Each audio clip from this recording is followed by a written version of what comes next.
नमस्कार दोस्तों, good evening, Radhe Radhe. तो दोस्तों अपने चल रही थी डेफिनेशन बैंक, जिसमें अपन पढ़ रहे थे भाई अलग अलग प्रकार के टॉपिक वाइज जो है अपन डेफिनेशन के बारे में चर्चा कर रहे थे।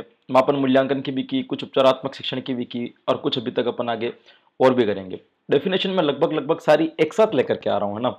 एक साथ लाने का मतलब डेफिनेशन में कोई अलग अलग पार्ट में लेकर के नहीं आ रहा हूँ, एक साथ लेकर के आ रहा हूँ, जिसकी जहां जहां हो वो जैसा आपने नोट्स बना रखे हो वहां वहां पे आपको क्या करना है, उस डेफिनेशन को लिख देना है दोस्तों।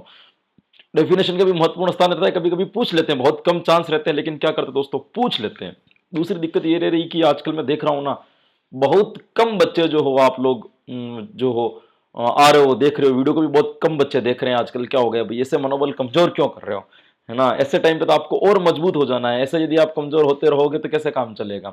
तो ये जो समय समझ सकता हूँ, थोड़ी सी दिक्कत हो सकती है इसमें कि घर पे बैठे हैं, पढ़ाई नहीं हो रही है, परीक्षा आज जो है परीक्षा जो है वो आगे निकल चुकी है, तो कैसे पढ़े कैसे नहीं पढ़े, ये सारी दिक्कत थोड़ी बहुत हो सकती है। लेकिन इस सब से ही तो लड़ना हमारा काम है दोस्तों, इन सब से ही तो निपटना हमारा काम है। अगर हम भी ऐसे मनोबल हार करके बैठे रहेंगे तो फिर इतनी बड़ी जंग है, इसको कैसे लड़ी जाएगी।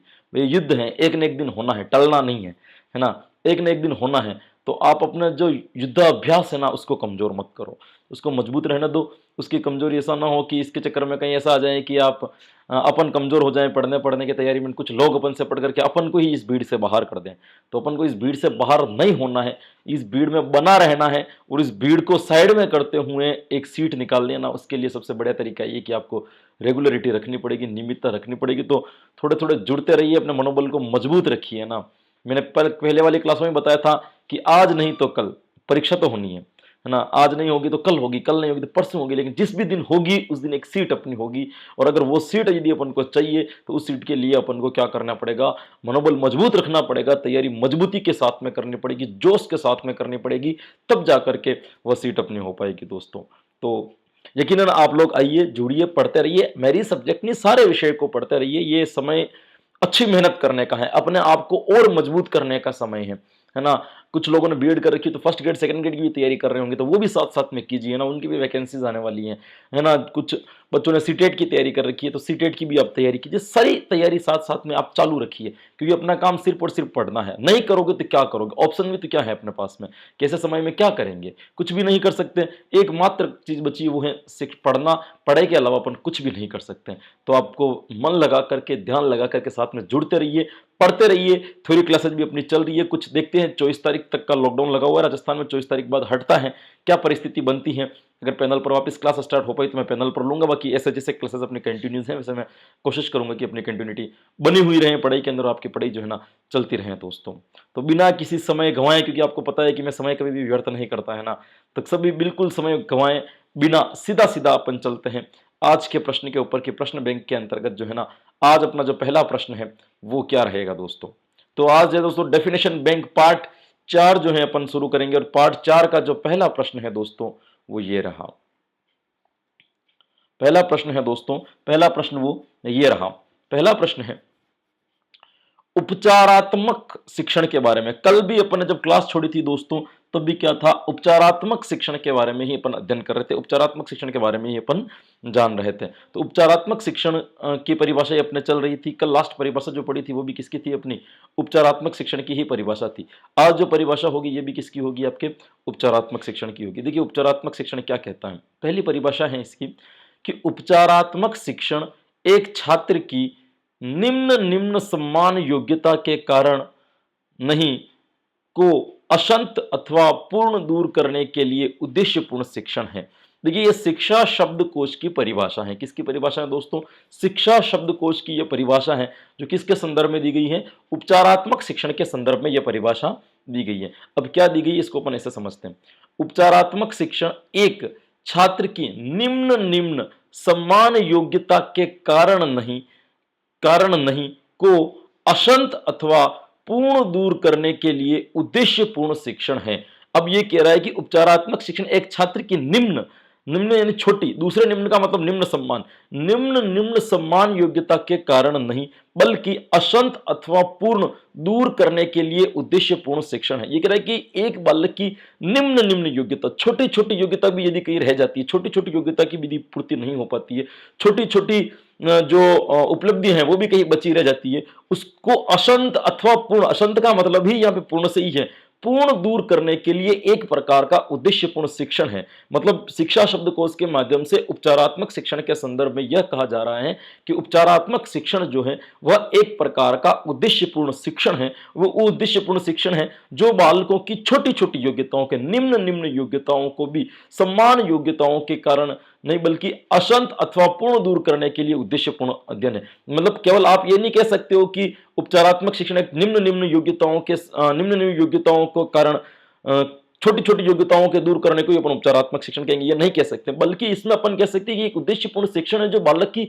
हर प्रकार की कमजोरी का उपचार करता है, हर प्रकार की कमजोरी को दूर करता है, हर प्रकार की त्रुटि को दूर करता है। यह परिभाषा किसके द्वारा दी गई है दोस्तों? तो यह परिभाषा जिस शिक्षा शास्त्री के द्वारा दी गई है ना, उस शिक्षा शास्त्री का क्या नाम है? उसका नाम है दोस्तों, शिक्षा शास्त्री नहीं, यह दी गई है शिक्षा शब्दकोश के द्वारा। थोड़ी अटपटी सी परिभाषा है ये कि उपचारात्मक शिक्षण एक छात्र की निम्न सम्मान योग्यता के कारण नहीं को असंत अथवा पूर्ण दूर करने के लिए उद्देश्यपूर्ण शिक्षण है। यहां से आपको अटपटी भी लग रही होगी ये परिभाषा, लेकिन मैंने इसका सार जो है ना आपको समझा दिया। अब क्या करें, अटपटी है तो है, अब दी तो यही है, इससे अपन ज्यादा कुछ कर भी नहीं सकते। दोस्तों किसके द्वारा दी गई है? शिक्षा शब्दकोश के द्वारा यह परिभाषा दी गई है। देखते हैं आज की अगली परिभाषा क्या होगी। बहुत छोटी सी बड़ी भाषा है, बी एफ स्किनर। इसका नाम आपने पढ़ा भी होगा, मनोविज्ञान में स्किनर बहुत ही प्रचलित है ना, मनोविज्ञान में जो है ना इसका नाम बहुत आगे से आता है, बहुत विशेष रूप से स्किनर को आप जानते भी हो, स्किनर के बारे में पढ़ा भी होगा। इसने भी कहा है, पुनर्बलन की बात उसने मनोविज्ञान में भी कही थी और पुनर्बलन की बात यहाँ पे भी कह रहा है कि शिक्षण पुनर्बलन की आकस्मिकताओं का क्रम है। ये कह रहा है कि शिक्षण की परिभाषा दी, इन्होंने किसकी परिभाषा दी है दोस्तों? शिक्षण की। कल परसों भी एक दो शिक्षण की परिभाषा आई थी, इन्होंने जो परिभाषा दी है वो किसकी दी दोस्तों? शिक्षण की परिभाषा दी है। शिक्षण की परिभाषा क्या दी है कि शिक्षण पुनर्बलन की आकस्मिकताओं का क्रम है। आकस्मिकताओं का क्रम का मतलब समझ रहे हो आप? ये कह रहा है कि पुनर्बलन की आकस्मिकताओं का क्रम है कि आप जो शिक्षण करवाते हो वह पुनर्बलन, पुनर्बलन मतलब करने के लिए बालक को मोटिवेट करना, उनको पुनर्बलन देना ताकि वो उस काम को आगे कर सके, कि आकस्मिकताओं का क्रम है। यानी कि शिक्षण करवाते समय कुछ न कुछ ऐसी अचानक सी घटनाएं घटती हैं जिनके द्वारा बालक को हमें क्या देना पड़ता है? पुनर्बलन। यानी कि अचानक से पुनर्बलन देने का एक क्रम है। शिक्षण का मतलब इन्होंने पुनर्बलन से ही बताया कि शिक्षण का मुख्य कार्य ही पुनर्बलन है। बालक कुछ न कुछ क्रिया करता है, अचानक से ऐसी कोई क्रिया घटित होती है। आकस्मिकताओं का मतलब होता है अचानक, अचानक से जो क्रियाएं, आकस्मिकताओं का हिंदी में अर्थ कुछ भिन्न हो सकता है, लेकिन यहां पे जो अर्थ निकाला जा रहा है वो ये निकाला जा रहा है अचानक से बालक से कोई ना कोई घटना घटती है। अब विद्यालय में यदि बालक आता है तो विद्यालय में वो कई प्रकार की क्रियाएं करता है, अलग अलग प्रकार की, भिन्न प्रकार की क्रियाएं बालक द्वारा की जाती है। तो जब बालक अलग अलग प्रकार की क्रिया करता है तो उनमें कई प्रकार की आकस्मिक घटनाएं घटती हैं। तो अध्यापक कई तरीके से उसको पुनर्बलन देना है। नकारात्मक पुनर्बलन भी होता है, सकारात्मक पुनर्बलन भी होता है। हालांकि नकारात्मक पुनर्बलन को अभी तो बंद कर दिया गया, जितना भी पुनर्बलन दिया जाता है कैसा दिया जाता है? सकारात्मक पुनर्बलन दिया जाता है। तो सकारात्मक पुनर्बलन देने का एक क्रम है। तो बी एफ स्किनर ने शिक्षण की परिभाषा समझाते हुए कहा है कि शिक्षण जो है पुनर्बलन की आकस्मिकताओं का क्रम है। किसका क्रम है दोस्तों?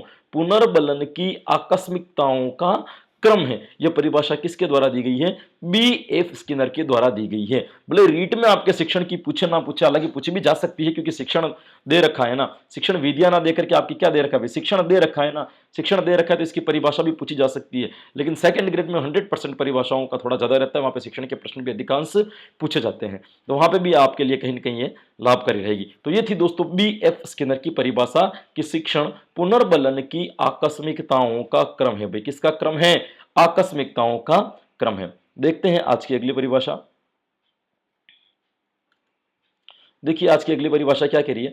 आज की अगली परिभाषा कह रही है भाई कि शिक्षण जो है, बर्टन नाम का एक शिक्षा शास्त्री था। क्या नाम था दोस्तों? बर्टन।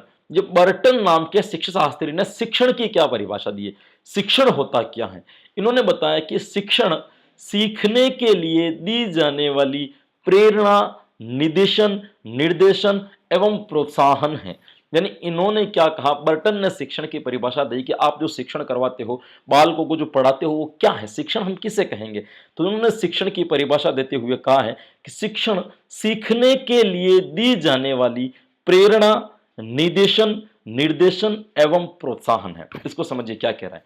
ये कह रहे कि बालक, भाई शिक्षण क्यों करवाया जाता है, बालक को सिखाने के लिए करवाया जाता है, बालक को अनुभव देने के लिए करवाया जाता है, ताकि बालकों के अंदर अनुभव के द्वारा विचारों की उत्पत्ति हो। वही आपका शिक्षण करवाएगा, नॉर्मल सी बात है इसमें। तो ये कह रहा है कि शिक्षण जो करवाया जाता है ना, सीखने के लिए दी जाने वाली प्रेरणा है। शिक्षण क्या है, एक प्रकार की प्रेरणा है कि इसके द्वारा बालक सीखें। शिक्षण का उन्होंने क्या नाम दे दिया, प्रेरणा। शिक्षण जो करवा रहे हो वो एक प्रकार की क्या है, प्रेरणा है, जिससे बालक सीखें, जिससे बालक अनुभव प्राप्त करें। भाई शिक्षण की जरूरी नहीं है कि भाई केवल बालक शिक्षण के द्वारा ही अनुभव प्राप्त करता है, कई क्रियाओं से बालक अनुभव प्राप्त करता है। तो यहां पे जो ये बात कह रहा है वो किसके लिए कह रहा है कि शिक्षण भी एक प्रकार की सीखने के लिए दी जाने वाली प्रेरणा है, या अपन कह सकते हैं कि निदेशन या निर्देश है कि आपको इस तरीके से सीखना है और इस तरीके से नहीं सीखना है, ये सीखना है और ये छोड़ना है, क्या क्या पढ़ना है और क्या क्या नहीं पढ़ना है ना, व्यवहार में कैसा परिवर्तन लाना है और कैसा परिवर्तन नहीं लाना है। और एक प्रकार का प्रोत्साहन है, एक प्रकार का प्रोत्साहन है कि शिक्षण के द्वारा बालक सीखने के लिए प्रेरित होता है। प्रेरित होने का मतलब कैसे है कि जैसे आप कोई चीज बालक को शिक्षा के दौरान पढ़ा रहे हो, उसके बारे में आधी अधूरी जानकारी आपने दी, थोड़ी बहुत जानकारी दी, यदि बालक का इंटरेस्ट उसके अंदर उत्पन्न हो गया, रुचि उसके अंदर उत्पन्न होगी, अभिरुचि यदि उसकी जागृत हो जाएगी, तो बालक क्या करेगा, स्वयं उस चीज के बारे में और अतिरिक्त सीखने की कोशिश करेगा। तो आपने जो शिक्षण करवाया है वो उसने प्रोत्साहन का काम किया है। यदि आप शिक्षण के माध्यम से उस विषय का ज्ञान यदि बालक को नहीं देते, तो वो बालक के अंदर कभी भी अभिरुचि उत्पन्न नहीं होती, और उस अभिरुचि उत्पन्न नहीं होने के कारण उस विषय के बारे में विस्तृत जानकारी भी उस बालक को प्राप्त नहीं होती। बालक ने जो ये विस्तृत जानकारी प्राप्त की है ना दोस्तों, किसके द्वारा की, उस प्रोत्साहन के माध्यम से की है। तो बर्टन नाम के जो शिक्षा शास्त्री थे दोस्तों, उन्होंने बताया कि शिक्षण जो है ना, सीखने के लिए दी जाने वाली एक प्रकार की प्रेरणा कह सकते हो, एक प्रकार का आप निर्देशन कह सकते हो, या एक प्रकार का ये क्या है दोस्तों, तो एक प्रकार का ये प्रोत्साहन भी आप इसको कह सकते हो। तो ये परिभाषा किसके द्वारा दी गई है दोस्तों, तो ये परिभाषा दी गई है बर्टन महोदय के द्वारा। क्या परिभाषा दी गई है, एक बार मेरे साथ वापस दोहरा लेना कि शिक्षण सीखने के लिए दी जाने वाली प्रेरणा, निर्देशन, निदेशन एवं प्रोत्साहन है। यह परिभाषा किसके द्वारा दी गई है, तो यह परिभाषा दी गई है दोस्तों बर्टन महोदय के द्वारा। देखते हैं अगली परिभाषा। अगली परिभाषा भी बहुत अच्छी है दोस्तों।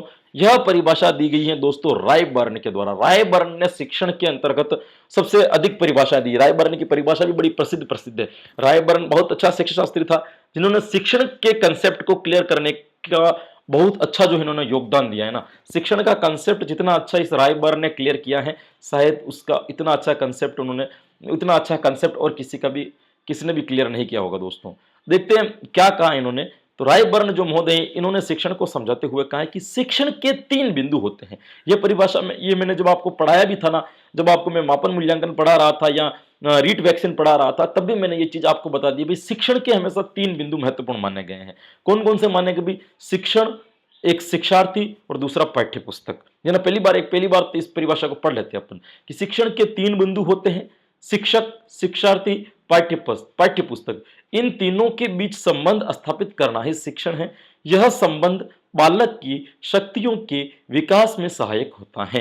यह परिभाषा रायबर्न के द्वारा दी गई है। अब इसको अपन समझते हैं। देखिए दोस्तों, मैं आपकी एक एक डेफिनेशन को ना पूरी की पूरी क्लियर करने की कोशिश कर रहा हूं। यहाँ पे कंसेप्ट क्लियर होना ज्यादा जरूरी है, नहीं ना कि केवल ये कि आप परिभाषाओं को रटें, क्योंकि रटी नहीं जा सकती। ये कोई अपने 7वीं 8वीं या 10वीं क्लास की डेफिनेशंस नहीं है जो 2-4 डेफिनेशन होगी और अपन उसको पढ़ लेंगे और अपना काम चल जाएगा। कभी कभी नहीं हो सकता। इसके लिए आपको क्या करना पड़ेगा, जितनी भी जो डेफिनेशन आती है उनको क्या करनी पड़ेगी, समझनी पड़ेगी। यहाँ पे सारा काम समझने से है, तो इसको समझिए। मैंने जब आपको रीट वैक्सीन कराई थी ना, तब भी आपको बताया था शिक्षण के कितने बिंदु माने गए, तो शिक्षण के 3 बिंदु माने गए, है ना। मूल्यांकन के नहीं कह रहा हूं, किसके बिंदु माने गए, शिक्षण के 3 बिंदु माने गए, जो मुख्य बिंदु या मुख्य अंग भी आप इसे कह सकते हो। एक होता है शिक्षक, एक होता है शिक्षार्थी, और एक होती है आपकी पाठ्य पुस्तक।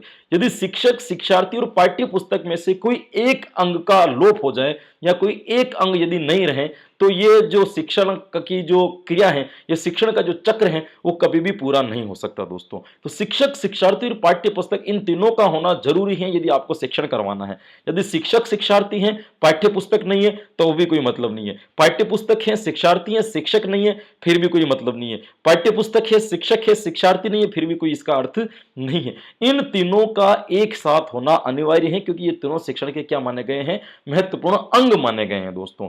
अब ये रायबर्न जो इन्होंने बताया कि शिक्षण के महत्वपूर्ण 3 अंग होते हैं, इन तीनों के बीच संबंध स्थापित करना ही शिक्षण है। मतलब शिक्षा जो आप दे रहे हो, बालकों को जो आप पढ़ा रहे हो ना, उससे अपन क्या कहोगे? शिक्षण किसे कहोगे? कि ये जो 3 अंग बताए ना, शिक्षण, शिक्षार्थी और पाठ्य पुस्तक, इन तीनों के बीच में संबंध स्थापित कर देना। संबंध स्थापित करने का मतलब समझ रहे हो? इन तीनों के बीच में एक कोऑर्डिनेशन सेट कर देना कि इन तीनों के बीच में ये जितनी भी क्रियाएं होगी, इन तीनों के ऊपर होगी। या तो शिक्षक के ऊपर होगी, या शिक्षार्थी के ऊपर होगी, या पाठ्य पुस्तक के ऊपर होगी। पाठ्य पुस्तक और शिक्षार्थी, ये तीनों एक दूसरे के ऊपर निर्भर हो जाए, ऐसा इनके बीच में क्या स्थापित कर देना? संबंध स्थापित कर देना। और यही क्या कहलाएगा? आपका शिक्षण कहलाएगा। बहुत ही सरल और स्पष्ट परिभाषा यदि शिक्षण की किसी ने दी है, तो वो दी है रायबर्न महोदय ने। बहुत अच्छी परिभाषा दी। शिक्षण के 3 अंग, शिक्षक, शिक्षार्थी और पाठ्य पुस्तक, इन तीनों के बीच में संबंध स्थापित कर दो, इन तीनों के बीच में कोऑर्डिनेशन सेट कर देना ही क्या है? शिक्षण है। इन तीनों के बीच में एक सामंजस्य स्थापित कर देना ही क्या है दोस्तों? शिक्षण है। यह संबंध बालक की शक्तियों के विकास में सहायक होता है। बिल्कुल, बालक कई प्रकार के अनुभव प्राप्त करते हुए अपनी शक्तियों का विकास करता है, मानसिक शक्तियों का विकास करता है। तो यहाँ पे जो बालक की जो शक्तियों का विकास हो रहा है, बालक का जो व्यवहार का जो विकास हो रहा है, व्यवहार में जो परिवर्तन आ रहा है, जो अधिगम अनुभव बालक को जो प्राप्त हो रहे हैं, उन शक्तियों के विकास में ये तीनों के तीनों महत्वपूर्ण क्या होते हैं दोस्तों? सहायक होते हैं। शिक्षक, शिक्षार्थी और पाठ्य पुस्तक, ये तीनों के तीनों उसमें क्या होंगे? सहायक होंगे। किसके? शक्ति के विकास में सहायक होंगे। तो यहां पे अपन बात करते हैं कि रायबर्न ने क्या परिभाषा दी, तो मैंने आपको पूरी की पूरी इसकी परिभाषा, डेफिनेशन जो है ना, क्लियर समझा दी है दोस्तों। शिक्षण के प्रमुख 3 अंग कौन कौन से? शिक्षक, शिक्षार्थी, पाठ्य पुस्तक, इन तीनों के बीच में संबंध स्थापित करना ही क्या कहलाएगा? अपना शिक्षण कहलाएगा। और यह संबंध बालक की शक्तियों के विकास में सहायक होता है। यह परिभाषा किसके द्वारा दी गई है? तो यह परिभाषा दी गई है रायबर्न के द्वारा। एक बार दोहरा लेना मेरे साथ में यह परिभाषा वापिस, कि शिक्षण के 3 बिंदु हैं, शिक्षक, शिक्षार्थी, पाठ्य पुस्तक, इन तीनों के बीच संबंध स्थापित करना ही शिक्षण है। यह संबंध बालक की शक्तियों के विकास में सहायक होता है। यह परिभाषा किसके द्वारा दी गई है? रायबर्न के द्वारा दी गई है। किसके द्वारा दी गई है दोस्तों? तो रायबर्न के द्वारा दी गई है। देखते हैं अगली डेफिनेशन। अगली डेफिनेशन की बात करें तो अगली डेफिनेशन है दोस्तों एल गेज महोदय के द्वारा दी गई है। एक शिक्षा शास्त्री हुए थे जिनका नाम था एल गेज। एल गेज भी बहुत प्रसिद्ध शिक्षा शास्त्री थे। उन्होंने तो शिक्षण को लेकर के इनका एक खासियत ये भी रहती थी कि ये विरोधाभासी थे ना। बहुत से लोगों की हर बात का विरोध करने की आदत इनकी बहुत अधिक थी। व्यवहार के ऊपर इन्होंने सर्वाधिक बल दिया है। तो ये क्या कहते हैं इनके बारे में समझिए। ये कहते हैं कि शिक्षण एक निजी प्रभाव है जिसका उद्देश्य अन्य व्यक्ति के व्यवहार में प्रभावी परिवर्तन लाना है। बहुत ही अलग चलते थे ये, आप कह सकते हो कि जो ये अलग चलते थे, ये भेड़ चाल नहीं चलते थे। जिन शिक्षा शास्त्रियों ने जो बात की, ये थोड़ा सा अपना मत अलग देकर के अपने विचार भी वो अलग तरीके से रखते थे। इनका नाम था एल गेज महोदय। अब देखिए एल गेज महोदय क्या कहते हैं।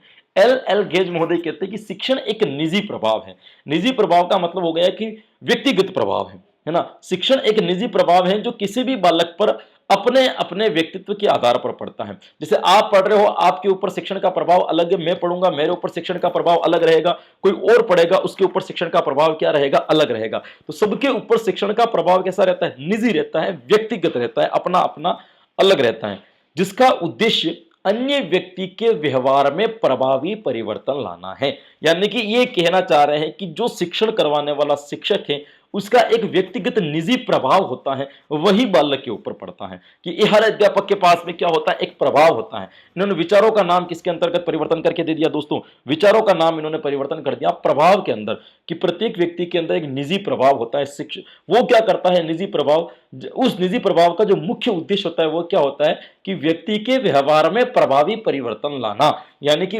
व्यक्ति पहले अनजान है किसी चीज से, किसी कंसेप्ट के बारे में उसको कुछ भी पता नहीं है, उस कंसेप्ट को क्लियर करने के लिए हम क्या करते हैं? शिक्षक क्या करता है? अपने जो निजी प्रभाव है वो उस व्यक्ति के ऊपर या उस बालक के ऊपर उस निजी प्रभावों को क्या करता है? वह छोड़ता है, उसी निजी प्रभावों के कारण बालक के व्यवहार में क्या आते हैं, प्रभावी परिवर्तन आते हैं, जो चेंजेस आते हैं। मतलब शिक्षण से पहले जो परिवर्तन नहीं थे वो परिवर्तन कैसे आ जाते हैं, उनके शिक्षण के बाद उनमें आ जाते हैं। तो शिक्षण एक प्रकार का कैसा प्रभाव हो गया दोस्तों, एक प्रकार से निजी प्रभाव हो गया है, अपना व्यक्तिगत प्रभाव होता है। व्यक्तिगत प्रभाव का मतलब क्या हो गया, हर टीचर के पास में अपने व्यक्तिगत अनुभव होते हैं, अपने व्यक्तिगत विचार होते हैं, उन विचारों को वो अपने तरीके से बालक के पास में पहुंचाता है, या व्यक्ति से मतलब बालक से है, तो अपने तरीके से बालक के पास में पहुंचाता है, अपने तरीके से व्यक्ति के पास में पहुंचाते हैं, जिससे उनके व्यवहार में क्या आ जाता है, प्रभावी परिवर्तन आ जाते हैं। तो ये एक अध्यापक का प्रभाव है जो बालक में प्रभावी परिवर्तन लेकर के आ जाता है।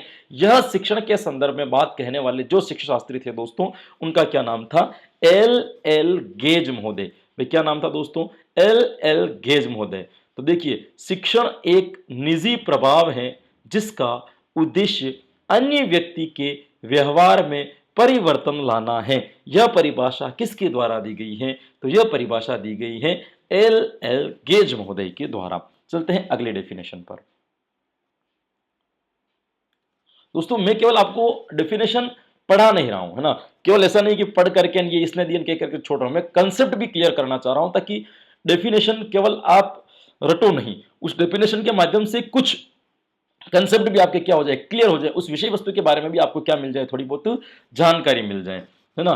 देखिए, मॉरिसन इक्के योजना का जनक जिसे आप कहते हो मॉरिसन, ये मॉरिसन भी बहुत है, इन्होंने शिक्षण में बहुत सारे परिवर्तन किए ना, मॉरिसन ने बहुत कुछ परिवर्तन किया है। तो मॉरिसन के बारे में अपन बात करें दोस्तों कि मॉरिसन ने शिक्षा के संदर्भ में क्या परिभाषा दी या क्या अपना मत दिया है, तो सबसे पहले तो इसको पढ़ लेते हैं अपन।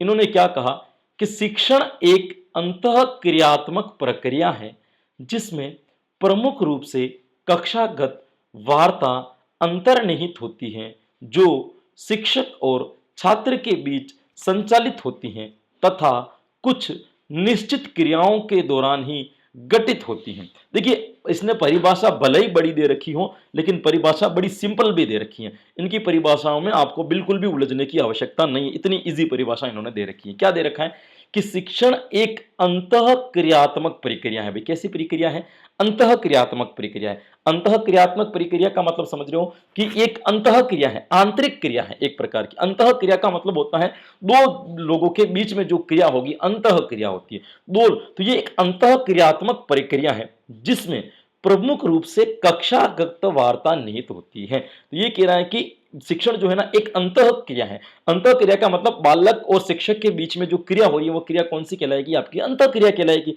तो शिक्षण एक प्रकार की कौन सी प्रक्रिया होगी, अंतः क्रियात्मक प्रक्रिया होगी, जिसमें प्रमुख रूप से कक्षागत वार्ता अंतर्निहित होती है। यानी कि इस अंतः क्रियात्मक के द्वारा जो आप बातचीत करते हो, जो आप वार्ता करते हो, वार्ता कैसी होती है, कक्षागत होती है। कक्षागत मतलब कक्षा के अंतर्गत होती है, कक्षा के अंदर जिस विषय वस्तु के ऊपर बात चल रही है, जो विषय वस्तु आप पढ़ा रहे हो उसके ऊपर होती है। तो यहां पे जो होगी क्या आगी, शिक्षण एक अंतः क्रियात्मक प्रक्रिया है जिसमें प्रमुख रूप से कक्षागत वार्ता अंतर्निहित रहती है। यानी कक्षा के अंदर जो आप बात करते हो, कक्षा के अंदर जो बातचीत बालकों से करते हो, वह इसके अंदर क्या रहती है, निहित रहती है।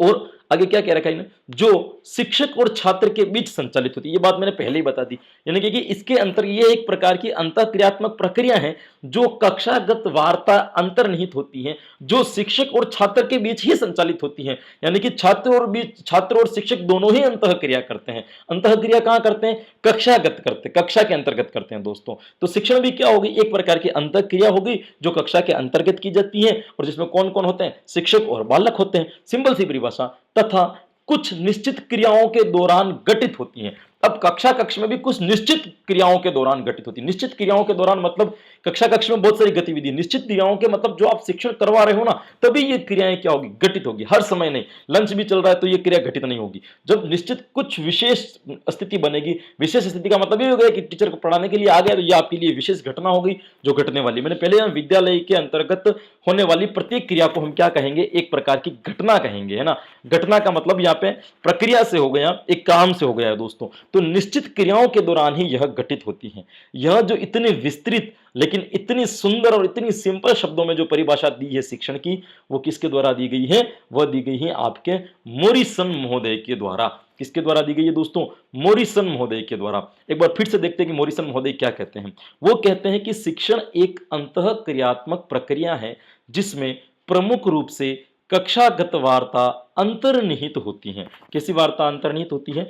कक्षागत वार्ता अंतर्निहित होती हैं, जो शिक्षक और छात्र के बीच संचालित होती हैं तथा कुछ निश्चित क्रियाओं के दौरान ही घटित होती हैं। यह परिभाषा किसके द्वारा दी गई है दोस्तों? तो यह परिभाषा जो दी गई है वह दी गई है आपके मोरिसन महोदय के द्वारा। यही मोरिसन इकाई योजना के जनक भी माने जाते हैं दोस्तों, जिन्होंने शिक्षण विधियां, सहायक सामग्री, बोध प्रश्न जैसी मुख्य मुख्य भाग को भी पाठ योजना के अंतर्गत इनके द्वारा जोड़े गए थे दोस्तों। वही शिक्षा शास्त्री क्या कहलाए? आपके मोरिसन, जिन्होंने शिक्षण के संदर्भ में यह बात कही है। चलते हैं अगली परिभाषा पर। बहुत स्मिथ के द्वारा दी गई है दोस्तों, है ना, बी ओ स्मिथ, है ना, ये वो ऑस्ट्रेलिया वाला स्मिथ नहीं है ना, बी ओ स्मिथ के द्वारा एक परिभाषा दी गई है। यह भी किसके संदर्भ में है? शिक्षण के संदर्भ में है। देखिए, इन परिभाषाओं के द्वारा आपके शिक्षण का भी कंसेप्ट क्लियर हो जाएगा कि शिक्षण किसे कहते हैं, शिक्षण क्या होता है, शिक्षण प्रक्रिया क्या होती है, कैसे इसमें बदलाव किया जाता है, वगैरह वगैरह। ये कंसेप्ट भी आपके साथ साथ में क्या हो जाएंगे, यहाँ पे क्लियर होते चले जाएंगे। अब देखिए, शिक्षण की परिभाषा बी ओ स्मिथ नाम के जो शिक्षा शास्त्री थे, उन्होंने इसकी क्या परिभाषा दी है। स्मिथ महोदय क्या कहते हैं? स्मिथ महोदय कहते हैं, शिक्षण क्रियाओं की एक विधि है जो सीखने की उत्सुकता जागृत करती हैं। बहुत ही सिंपल और सटीक परिभाषा दी। इन्होंने कहा है कि शिक्षण क्रियाओं की एक विधि है। शिक्षण जो है वह क्रियाओं की एक विधि है। बालक अपने जीवन में या व्यक्ति अपने जीवन में विभिन्न विभिन्न प्रकार की क्या करता है, क्रिया करता है। उस क्रिया की एक विधि है। कौन सी? शिक्षण। शिक्षण को इन्होंने किसका नाम दे दिया? एक विधि का नाम दे दिया कि शिक्षण क्रियाओं की एक विधि है जो सीखने के लिए उत्सुकता जागृत करती हैं। यानी कि आप शिक्षण करवाओगे तो बालक सीखने के लिए प्रेरित होगा। यानी पहले जो अपने परिभाषा जो पढ़ी थी ना, निर्देशन और प्रोत्साहन, प्रेरणा वाली, उससे मिलती जुलती परिभाषा किसने दे दी थी? इन्होंने स्मिथ ने दे दी थी। इन्होंने क्या कहा कि शिक्षण क्रियाओं की एक विधि है जो सीखने की उत्सुकता जागृत करती है। इन्होंने शिक्षण को क्या कहा? क्रियाओं की एक विधि नाम दे दिया। शिक्षण क्या है? क्रियाओं की एक विधि है। प्रश्न अब ऐसे भी आ जाए कि शिक्षण को क्रियाओं की विधि किसने कहा है? बीओ स्मिथ ने कहा है। प्रश्न कैसे भी दे सकते हैं दोस्तों, परिभाषाओं में से प्रश्न कभी कभी ऐसे निकल करके भी बाहर आते हैं। इसीलिए मैं आपको पूरा क्लियर करके हुए समझा रहा हूं। एक तो परिभाषा ऐसे पढ़ी जाएगी, शिक्षण क्रियाओं की एक विधि है, सीखने की उत्सुकता जागृत होती है। ये किसने कहा? B O Smith. चलिए नेक्स्ट। ऐसे मैं कराऊंगा 100 परिभाषा एक दिन में करवा सकता हूं, लेकिन ऐसे नहीं करवानी है अपन को। कंसेप्ट क्लियर होना बेहद जरूरी है। तो ये देखिए दोस्तों, स्मिथ की परिभाषा थी। और स्मिथ महोदय ने क्या कहा है अपने लिए? स्मिथ महोदय ने कहा है कि शिक्षण क्रियाओं की एक विधि है जो सीखने की उत्सुकता जागृत करती है, जिससे बालक सीखने के प्रति जिज्ञासा उत्पन्न होती है, जानने की इच्छा होती है और बालक क्या करने लगता है? अधिगम अनुभव प्राप्त करने लगता है। तो बी ओ स्मिथ की क्या परिभाषा थी? मेरे साथ दोहराना कि शिक्षण क्रियाओं की एक विधि है जो सीखने की उत्सुकता जागृत करती है। क्या जागृत करती है दोस्तों? उत्सुकता जागृत करती है। यह परिभाषा किसके द्वारा दी गई है? तो यह परिभाषा दी गई है बी ओ स्मिथ के द्वारा। भाई किसके द्वारा दी गई है दोस्तों? बी ओ स्मिथ के द्वारा। चलते हैं अपन अगली परिभाषा पर कि अपनी अगली परिभाषा क्या होगी। अगली परिभाषा की दोस्तों यदि अपन बात करें तो अगली परिभाषा दी गई है बर्टन महोदय के द्वारा। किसके द्वारा दी गई है दोस्तों? बर्टन महोदय के द्वारा परिभाषा दी गई है। इन्होंने क्या परिभाषा दी है? देखिए समझिए। इन्होंने कहा कि शिक्षण अधिगम हेतु उद्दीपन, मार्गदर्शक, निर्देशन एवं प्रोत्साहन है। देखिए, पहले वाली परिभाषाओं को थोड़ा सा घुमा करके इसने प्रयुक्त किया। इन्होंने एक शब्द, दो शब्द और जोड़ दिए। वो जोड़ दिया, एक तो आपका उद्दीपन और दूसरा कौन जोड़ दिया? मार्गदर्शक। इन्होंने कहा कि शिक्षण अधिगम हेतु उद्दीपन, एक उद्दीपन का एक उद्दीपन क्रिया है, मार्गदर्शन है, निर्देशन है, एक प्रोत्साहन है, जिससे बालक तैयार होता है अधिगम प्राप्त कर सीखने के लिए। तो ये एक सीखने का उद्दीपन है। कौन? शिक्षण।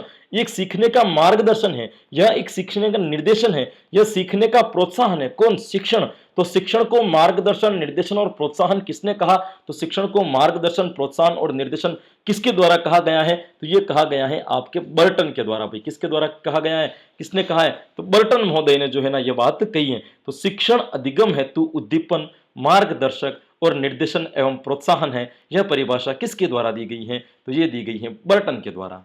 चलते हैं आज की अगली परिभाषा पर।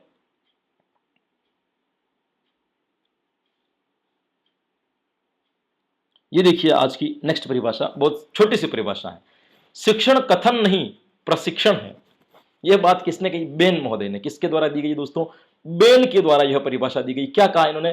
कि शिक्षण कथन नहीं, प्रशिक्षण है। शिक्षण कथन नहीं, प्रशिक्षण है। मतलब शिक्षण जो है ना, ये कोई शब्द नहीं है, ये कोई बात नहीं, ये एक प्रकार की ट्रेनिंग है जो बालकों को सीखने के लिए तैयार करती है। शिक्षण एक प्रकार की क्या है, ट्रेनिंग है, एक प्रशिक्षण है जो बालकों को अधिगम अनुभव देती है। कैसे जीवन में सीखा जाता है, यह सिखाती है। कौन? शिक्षण सिखाता है। तो शिक्षण कथन नहीं प्रशिक्षण है। यह किसके द्वारा कहा गया है दोस्तों? तो सिंपल से शब्दों में इसको याद रखना है, यह कहा गया है बेन के द्वारा कि शिक्षण कथन नहीं प्रशिक्षण है। चलते हैं अगली परिभाषा पर। यह रही आपकी आज की अगली परिभाषा। यह परिभाषा है कि शिक्षण एक संबंध है जो विद्यार्थियों को उनकी शक्ति के विकास में सहायता प्रदान करता है। देखो, रायबर्न के द्वारा वापस यह परिभाषा दी गई। मैंने कहा रायबर्न ने शिक्षण के अंतर्गत बहुत सारी परिभाषाएं दी हैं और बहुत सी परिभाषाएं जो है इसकी अधिक प्रभावी भी रही हैं, बहुत प्रभावी जो है ना इनकी परिभाषा यहाँ पे रही है कि शिक्षण एक संबंध है। क्या है? शिक्षण एक प्रकार का संबंध है। पहले इन्होंने बताया था ना भाई, रायबर्न संबंध किसका बताया था? शिक्षक, शिक्षार्थी और पाठ्य पुस्तक के बीच में संबंध बताया था। तो शिक्षण एक प्रकार का संबंध है जो विद्यार्थियों को उनकी शक्ति के विकास में सहायता प्रदान करता है। यह बात उन्होंने पहले कही थी, उसकी छोटी सी डेफिनेशन बना दी इन्होंने कि शिक्षण एक प्रकार का संबंध है जो विद्यार्थियों की शक्ति के विकास में सहायता प्रदान करता है। कि बालक किस प्रकार से बालक की शक्ति का विकास होगा। शक्ति का मतलब क्या हो गया यहाँ पे? मानसिक शक्ति, जिससे बालक अधिगम अनुभवों को प्राप्त कर सके, जिससे बालक सीख सके, ऐसी शक्ति का विकास होता है। तो शिक्षण एक संबंध है जो विद्यार्थियों को उनकी शक्ति के विकास में सहायता प्रदान करता है। यह परिभाषा किसके द्वारा दी गई है? तो यह परिभाषा दी गई है दोस्तों रायबर्न महोदय के द्वारा दी गई है। एक बार मेरे साथ वापस दोहरा लेना कि शिक्षण एक संबंध है जो विद्यार्थियों की उनकी शक्ति के विकास में सहायता प्रदान करती है। देखिए, जहां जहां संबंध की बात आ जाए, जहां जहां पे शक्ति या संबंध की बात आ जाए, वहां वहां पे रायबर्न का नाम लेना ज्यादा उचित रहेगा दोस्तों, क्योंकि रायबर्न ने सर्वाधिक बल शिक्षण के संबंध और शक्ति के विकास के ऊपर सर्वाधिक बल दिया है। चलते हैं अगली परिभाषा पर। यह रही आपकी अगली परिभाषा, डॉक्टर सरोज सक्सेना। डॉक्टर सरोज सक्सेना क्या कहती है? डॉक्टर सरोज सक्सेना कहती है कि वास्तव में शिक्षण विधि विषय सामग्री को छात्रों तक पहुंचाने का एक माध्यम है। क्या कह रही है? कि वास्तव में शिक्षण विधि विषय सामग्री को छात्रों तक पहुंचाने का एक माध्यम है या उद्देश्य है जो उद्देश्य प्राप्ति में भी सक्रिय सहयोग प्रदान करती हैं। ये कह रहा है कि वास्तव में शिक्षण जो है, शिक्षण विधि विषय सामग्री को छात्रों तक पहुंचाने का एक माध्यम या उद्देश्य है। ये कह रहा है कि शिक्षण जो है वो क्या है? विषय सामग्री, जो बालकों को पढ़ाना है उस सामग्री को छात्रों तक पहुंचाने का एक माध्यम है। क्या है? शिक्षण। भाई माध्यम ही तो है ना, किताब में जो लिखा हुआ है वह बालकों के पास में पहुंचाना। किसके द्वारा पहुंचाना? शिक्षण के माध्यम से पहुंचाना। तो शिक्षण क्या हो गया? एक प्रकार का माध्यम हो गया या एक प्रकार का उद्देश्य हो गया, जो उद्देश्य प्राप्ति में भी सक्रिय सहयोग प्रदान करती है। सक्रिय सहयोग का मतलब पढ़ाने से पहले अध्यापक ने जो उद्देश्य का निर्माण किया था उसकी प्राप्ति में भी यह शिक्षण का जो माध्यम है सक्रिय भूमिका निभाता है कि उस उद्देश्य की प्राप्ति भी बालक को हो जाए या अध्यापक को हो जाए जिस उद्देश्य के लिए वह शिक्षण करवा रहा है। तो डॉक्टर सरोज सक्सेना क्या कहती है? ये कहती है कि वास्तविक में जो शिक्षण विधि है वो क्या है? विषय सामग्री को छात्रों तक पहुंचाने का एक माध्यम है जो उद्देश्य प्राप्ति में भी अपनी सक्रिय भूमिका निभाता है या अपनी सक्रिय सहयोग प्रदान करता है। यह परिभाषा किसके द्वारा दी गई है दोस्तों? तो यह परिभाषा दी गई है डॉक्टर सरोज सक्सेना के द्वारा। एक बार मेरे साथ में वापस यह परिभाषा दोहरा लेना कि वास्तव में शिक्षण विधि विषय सामग्री को छात्रों तक पहुंचाने का एक माध्यम है या उद्देश्य है जो उद्देश्य प्राप्ति में भी अपना सक्रिय सहयोग प्रदान करती है। यह परिभाषा किसके द्वारा दी गई है? तो यह परिभाषा दी गई है डॉक्टर सरोज सक्सेना के द्वारा। तो दोस्तों आज की क्लास में भी अपन ने 10-11 डेफिनेशन को और क्लियर किया है कि क्या क्या परिभाषा थी। डेफिनेशन के माध्यम से अपन ने साथ साथ में कंसेप्ट क्लियर करने की भी कोशिश की है, क्योंकि कंसेप्ट क्लियर करना मेन है, ना केवल मेन ये नहीं है कि आपको केवल और परिभाषा बता दी जाए कि ये किसने दी और नाम बता दिया जाए ये काफी नहीं है। साथ साथ में उस विषय वस्तु का विवरण जानना, उस विषय वस्तु का विश्लेषण करना भी अत्यधिक महत्वपूर्ण है। इसका भी हमने थोड़ा बहुत क्या रखा है दोस्तों, यहाँ पे ख्याल रखा है। तो इस पे अभी हमने क्या दिया, थोड़ा बहुत ध्यान दिया है। तो आज की कंसेप्ट की क्लास हमारी यहाँ पे शिक्षण वीडियो की ये डेफिनेशन बैंक की क्लास जो है ना यहाँ पे पूरी होती है दोस्तों। तो हर बार की तरह मैं आपको फिर भी कह रहा हूँ, घर पे रहिए, सुरक्षित रहिए, स्वस्थ रहिए और अपनी तैयारी को मजबूत करते हुए रहिए दोस्तों, ताकि इस भीड़ से बाहर निकल करके है ना, लोगों को धक्का दे करके अपनी जगह जो है ना अपन फिक्स कर ले। मजबूती के साथ तैयारी कीजिए, जोश के साथ तैयारी कीजिए, अपने मनोबल को मजबूत रखते हुए तैयारी कीजिए। ये जीत आपकी निश्चित होगी। और ये जो समय मिला है ना, ये समझिए कि भगवान ने आशीर्वाद स्वरूप आपको समय दिया है। ऐसा समय भगवान ना दे किसी को, मैं ये मानता हूं, ये विकट परिस्थिति है देश के लिए, लेकिन आपके लिए जो ये समय है ना, ये समय बहुत सुनहरा समय है, क्योंकि घर के अंदर रहना है, कोई काम नहीं है, कहीं नहीं जाना है, आराम से बैठ करके आप अध्ययन कर सकते हो, आराम से बैठ करके पढ़ाई कर सकते हो, आराम से अपनी तैयारी को मजबूत कर सकते हो। भगवान भी कहीं ना कहीं जानता था कि अभी तक आपकी तैयारी मजबूत नहीं है, इसलिए वो रीढ़ को थोड़ी थोड़ी आगे निकला रहा है ना। तो दोस्तों वो आगे ले रहा है, तो हाँ, भगवान, जो काम होता है ना वो हमेशा अच्छे के लिए होता है। तो आपके साथ में जो हो रहा है ना, भगवान कुछ ना कुछ आपका भला चाह रहा है। इस समय का सदुपयोग करें, प्रकृति जो आपको संकेत दे रही है ना, इसको आप समझें और अपने आप को मजबूत करके और तैयारी करते रहें। और कोरोना महामारी बहुत भयानक रूप से चल रही है, घर पर रहें, स्वस्थ रहें, अपने और अपनों का ध्यान रखें। मिलते हैं दोस्तों अगली क्लास में नए डेफिनेशन बैंक की कुछ परिभाषाओं के साथ में। तब तक आप अपनी तैयारी करते रहती है। तब तक के लिए भाई मेरा राधे राधे।